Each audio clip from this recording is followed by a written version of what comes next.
అందరికీ శుభోదయం. ఈరోజు బ్రేక్ఫాస్ట్ కోసం ఇక్కడికైతే వచ్చేసాము. ఇది చెల్లూరు గ్రామం. అదిగోండి తోటలు కనిపిస్తున్నాయి కదా, చుట్టూ తోటలు. తోటల మధ్యలోండి విజయనగరం హైవే బైపాస్ రోడ్ మాట ఇది. ఆ బైపాస్ ప్రక్కనే ఉంది ఈ రెస్టారెంట్ పేరు సూసా ఫ్యామిలీ రెస్టారెంట్. యూట్యూబ్లో ఉందటండి.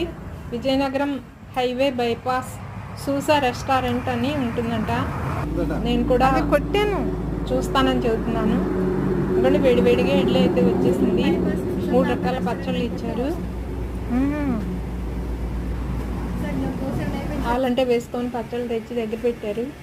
అదిగోండి తోటల మధ్యలో సూర్యకిరణాలు పడుతుంటే ఈ బ్రేక్ఫాస్ట్ చేయడం చాలా హ్యాపీగా ఉంది. Thank you for watching. ఈ వీడియో నచ్చితే please like, share and subscribe.